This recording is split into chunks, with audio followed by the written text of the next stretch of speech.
Dias de guerra. Estamos vivendo, queridos, em dias de guerra, em dias de peleja. Você tem percebido isso? E como é que está o seu coraçãozinho? Como você tem se preparado? Como você está preparado para isso? Como é que estão as suas estratégias de batalha? Como é que está montada a sua retaguarda? Como é que está montado o seu exército? Que venhamos buscar no Senhor as diretrizes para que venhamos ter êxito nas nossas pelejas. O Senhor, Ele é um Deus que dá estratégia. Se você perceber, se você já leu, meditou de Gênesis até Apocalipse, o Senhor, Ele vai dando estratégias para o seu povo, para que eles venham ter êxito em toda e qualquer situação. E se você perceber mais ainda, nenhuma estratégia foi semelhante à outra. Para cada situação, uma estratégia. Para cada guerra, outra estratégia. Nunca houve repetição. Porque o nosso Deus, Ele é insondável. Ele é maravilhoso. Procurar palavras na minha limitação humana está sendo difícil nesse momento para descrever o senhorio do Senhor em todos os sentidos, em todas as vertentes, em toda a sua forma de ser, porque o nosso Deus, Ele é infinitamente mais daquilo que venhamos pensar e falar a respeito dele. Ele é top das galáxias, Ele é tremendo, Ele é maravilhoso. Então, para a sua peleja, para a sua causa, Ele irá te dar a direção que você precisa para que você tenha êxito naquilo que você está enfrentando no dia de hoje. Aí talvez você tenha dito, irmã Inês, mas eu tô sem força. Não tem mais jeito, eu não tenho mais coragem para seguir em frente. Eu tenho algo para te dizer, se aquiete. Se acalme. O Senhor, Ele conhece a tua limitação, porque foi Ele quem te fez, Ele quem te formou desde o ventre. Você ainda nem era e Ele já te conhecia. Foi Ele quem te fez, então Ele sabe como colocar tudo no lugar na sua vida. O que falta em nós, como eu disse aqui no início da programação, é dependermos dEle, confiarmos nele. E pode se aquietar que Ele cuida. Mas não é se aquietar no sentido de sentar, cruzar os braços, né? Com a boca escancarada, cheia de dentes, esperando a morte chegar, segundo Raul Seixas, né? Mas é se aquietar usando as armas que Ele te deu, que é as armas do louvor, da adoração, da oração, do jejum, da consagração, do amor ao próximo e tantas coisinhas que contribuem, não é verdade? Para que venhamos ter êxito no nosso dia a dia. E por falar nisso, por falar em estratégia, tem essa história que eu amo, assim, tenho um carinho especial por toda a palavra de Deus. Mas quando eu olho a peleja, a guerra do rei Josafá, eu fico maravilhada. Em tudo que o Senhor direciona, eu fico maravilhada. Então, você pode abrir a sua Bíblia aí no livro de 2 Crônicas, no capítulo 20, a partir do versículo 15, que diz assim: E disse, dai ouvidos todo Judá, e vós, moradores de Jerusalém, e tu, ó rei Josafá, assim diz o Senhor, não temais, nem vos assusteis por causa dessa grande multidão, pois a peleja não é vossa, senão do Senhor.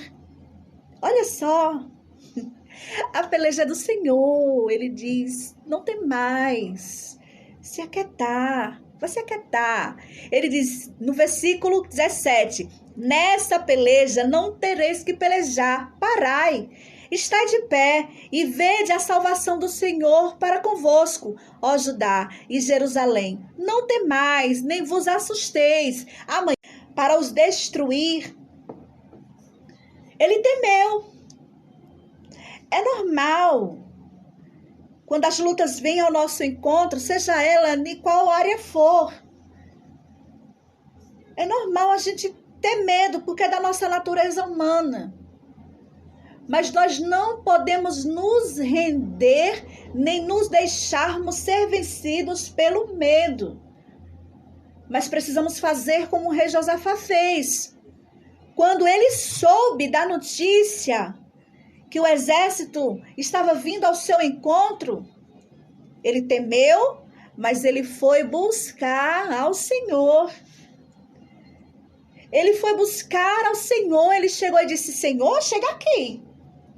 Não tenho força suficiente para vencer essa guerra, não tenho homens suficientes, soldados suficientes, não tenho armas suficientes, não tenho carruagem suficiente, não temos força para vencer esse grande exército, mas os meus olhos estão postos em ti. Olha que maravilha.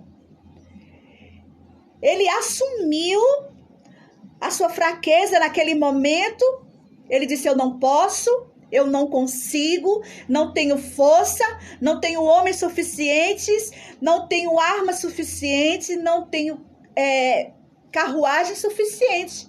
Mas a minha confiança está em ti. Os meus olhos estão em ti. O Senhor se lembra das promessas que o Senhor fez outrora ao teu povo? E ele fez o quê? Ele apregoou um jejum em toda Jerusalém. Ele apregoou um jejum, tanto os homens como mulheres e crianças, todos na presença do Senhor, para buscar uma direção, para buscar uma estratégia, para buscar ser guiado pelo Senhor, porque naquele momento o socorro dele, assim como o meu e o seu, vem do Senhor. Assim como o salmista disse, né? Elevo os meus olhos para os montes, de onde me virá o socorro. O meu socorro vem do Senhor que fez os céus e a terra. E o nosso socorro vem do Senhor. Por mais que a gente corra de um lado para o outro, o nosso socorro ele vem do Senhor. Está aí uma prova de que isso é uma grande verdade. Que não adianta recurso financeiro, não adianta conhecimento, não adianta a sua fama, não adianta nada. Um vírus invisível veio aí para mostrar que poder aquisitivo, que popularidade, que fama não vale nada. Não é verdade? Que não pode te socorrer no momento mais necessário. Mas o nosso socorro vem do Senhor. Ele pode todas as coisas. Ele pode todas as coisas. O Senhor, ele é médico formado desde a fundação. Ele é o Todo-Poderoso. E outra coisa, meus amores, nós não podemos estar na presença do Senhor, buscar a Ele, servir a Ele, só por aquilo que Ele pode nos dar. Não, porque nós não somos daqui, nem viemos para ficar. A nossa pátria está nos céus. Isso aqui é temporário, vai passar. Há uma eternidade à nossa espera. Então nós não podemos enterrar o umbigo aqui, achando que vamos criar raízes aqui. Não, estamos aqui com um propósito. Estamos aqui com uma missão. E em todas as coisas o Senhor já te fez mais do que vencedores. Então qual é o gigante que tem vindo ao seu encontro nesses dias? Qual é a luta que você tem enfrentado? Qual é a dor que você tem enfrentado nesses dias? Quantas pessoas com a alma ferida, com o coração machucado, seja em relação familiar, seja entre amigos, ou seja num relacionamento, magoados, feridos, muitos em depressão, muitos com crise de ansiedade, alma ferida. Mas o Senhor, Ele quer te dar estratégia para você vencer esta causa, para você vencer essa peleja. Como diz essa canção, não mostre ao inimigo a tua fraqueza, mas mostre para ele quem está contigo nessa peleja. Porque tem outro texto que eu amo, aqui no livro de 2 Reis, que diz assim: quando o exército da Síria veio ao encontro de Eliseu para levá-lo preso. Por quê? Porque tudo que os sírios combinavam no arraial, Deus dizia a Eliseu. Deus contava para Eliseu, e Eliseu contava ao rei, e eles mudavam a estratégia. Então o rei da Síria disse: tem um X9 em nosso meio, tem um dedo duro aqui em nosso meio, que anda contando os nossos planos. Mas teve um moço que disse assim, e disse um dos servos: não, meu senhor, mas o profeta Eliseu está em Israel. Faz saber ao rei de Israel as palavras que tu fala na tua câmara de dormir. Olha só.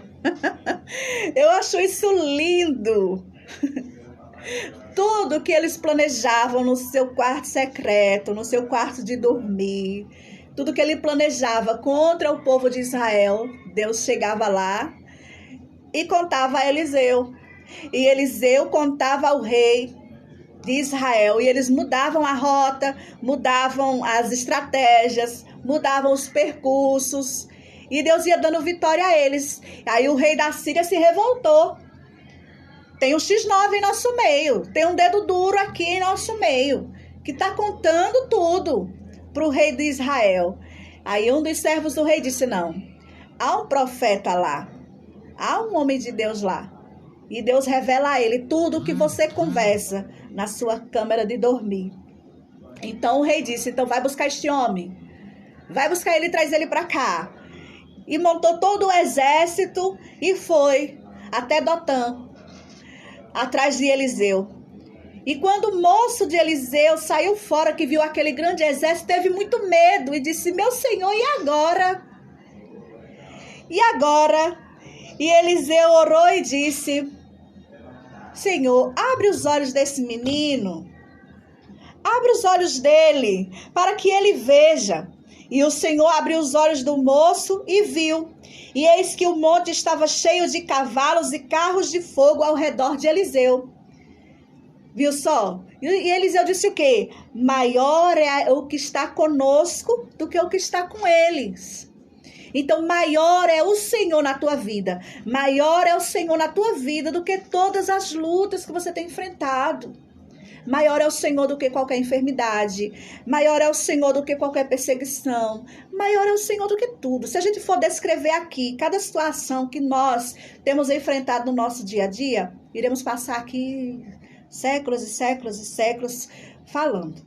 Não é verdade? Porque cada um passa por sua luta, por sua peleja, cada um na sua individualidade. Mas o Senhor é o Deus que dá a estratégia. É o Deus que mostra. Qual é a resposta que você quer hoje? O que é que você quer que o Senhor te mostre? Falta tomarmos uma posição. Qual foi a posição de Josafá? Quando ele soube, ele foi orar. Ele foi buscar o Senhor. Ele apregoou um jejum. E disse: ninguém come e ninguém bebe até Deus nos responder. Olha quanta determinação. Ele queria, ele precisava da orientação do Senhor. Então ele determinou, ele disse: olha, ninguém come e ninguém bebe até Deus trazer uma resposta. Mas o que nós temos feito? quando algo acontece conosco, nos desesperamos, nos entregamos à situação. Às vezes queremos revidar com a nossa própria força, queremos agir segundo a nossa vontade, aí saímos atropelando tudo. Né? Saímos do propósito. Nós precisamos aprender a buscar ao Senhor. Precisamos aprender a ouvir os seus conselhos e ouvir a sua voz. Precisamos, meus amores, nos dias de guerra, ir para o lugar secreto e ficar ali, buscar a presença do Senhor até Ele responder. Mas é muito mais fácil a gente estar de porta em porta atrás de profeta. De porta em porta, batendo em porta, indo de igreja em igreja, indo em lugar, né? Ah, tem um profeta em tal lugar, vou lá. Tem um profeta em tal lugar, vou lá. Tem sido mais fácil isso. E muitos têm saído atropelado tudo. Porque, queridos, o que temos visto muito e ouvido muito é você ouvir somente aquilo que lhe apraz, aquilo que lhe agrada. Você já viu os profetas da Bíblia antes? Era para corrigir, era para mandar tomar vergonha na cara, se conserta o altar, senão tu vai morrer. Se não abandonar o pecado, tu vai morrer. Se você não consertar o teu altar, era assim. Mas hoje não. Nós queremos ouvir só palavras que agradem o nosso ego, que massageiem o nosso ego, a nossa vaidade. Ah, o Senhor vai te honrar, o Senhor vai te fazer prosperar, o Senhor vai te dar isso, vai te dar aquilo, vai te dar mais aquilo e vai humilhar quem se levanta contra ti. Irmãos, precisamos buscar comunhão com o nosso Deus, ouvir do próprio Deus aquilo que Ele tem para as nossas vidas. Foi isso que Josafá fez. É isso que Eliseu fazia o tempo todo. Até Jesus, o Filho de Deus, o Deus homem, estava constantemente em oração, buscando de Deus orientação, buscando a orientação do Espírito Santo. Como diz a palavra, que depois do batismo ele foi conduzido pelo Espírito ao deserto para ser tentado. E em todo o tempo ele estava em oração, ele se recolhia, ele ficava sozinho para orar. E quando ele precisou de companhia, de reforços na oração, ele chamou os discípulos para ir ao monte orar no Getsêmani. Mas eles dormiram o tempo todo. E ele disse, será que não podes orar um pouquinho comigo? E eles dormiam. Mas o Senhor estava o tempo todo se fortalecendo em oração. Mas nós temos perdido isso, essa essência de estar na presença do Senhor, buscando em oração, meditando na sua palavra, se fortalecer. A voz de Deus, a palavra de Deus é aquela que orienta, é aquela que ensina. Porque o Senhor diz, se estiverdes em mim e a minha palavra estiverdes em vós, pedireis tudo o que quiseres e lhe será dado. Precisamos voltar ao início de tudo. Precisamos aprender a buscar ao Senhor, a buscar a sua face, a buscar ouvir a sua voz. Já prestou atenção que é mais fácil ouvir a voz contrária? Você não vai conseguir, você não vai vencer, não tem cura para isso, não tem jeito para o teu filho, não tem jeito para o teu marido, não tem jeito para o teu casamento, não tem jeito para isso, não tem jeito para aquilo. E você acredita. Não é verdade? E você acredita nisso. Mas na verdade que está escrita aqui na palavra, dificilmente cremos. Colocamos em dúvida. Ah, não vai dar certo. Não vai dar certo isso. Precisamos aprender a confiar no Senhor e no que está escrito a respeito dele. Busque ao Senhor, busque a estratégia. Faça como Josafá, determine. Não vou comer, nem vou beber, enquanto o Senhor não me der resposta. Experimente fazer isso. Experimente fazer isso. Quando for segunda-feira, irmã Inês, eu vou começar isso aí. Comece hoje. Quem quer mudança, começa hoje. Não deixe para amanhã. Não retarde mais o que Deus tem na sua vida. Não retarde mais as bênçãos do Senhor para a tua vida. Se apresse. Aí a gente às vezes diz, Deus está demorando. Deus me fez uma promessa e está demorando a se cumprir. Deus está demorando? Não. Eu sei que há um tempo determinado para todas as coisas. Isso é verdade, a palavra nos diz isso. Mas também precisamos despertar e nos esforçar. Precisamos, queridos, confiar no Senhor. Não faça como o povo de Israel quando o Senhor tirou eles do Egito. O Senhor tirou do Egito para dar a eles uma terra que manava leite e mel. O Senhor, através de Moisés, enviou 10 espias à cidade para verificar a cidade, para espiar a terra. E voltaram. Foram 12. 2 voltaram com boas notícias. A terra é boa, o fruto é bom. O Senhor já nos deu a terra. Vamos tomar posse. Mas 10 voltaram trazendo más notícias. Não vamos conseguir. O povo que habita lá é gigante. Não temos força. Somos aos olhos dele como um gafanhoto. E quem é o teu Deus em meio a tudo isso? Maior é o Senhor na tua vida do que todas as lutas que você tem enfrentado. Tome posse dessa verdade em nome de Jesus. Confie, tome posse dessa palavra. Pode ir em frente. Busque, vá para o campo de batalha. Que o Senhor está na retaguarda. E Ele vai te dar vitória em Cristo Jesus. Amém? Que o Senhor em Cristo te abençoe poderosamente, que o seu final de semana seja extremamente abençoado. E se assim o nosso Deus nos permitir, sábado estaremos aqui de volta, em nome de Jesus. Um cheiro, um beijo de afundar a bochecha e até lá. Tchau, tchau.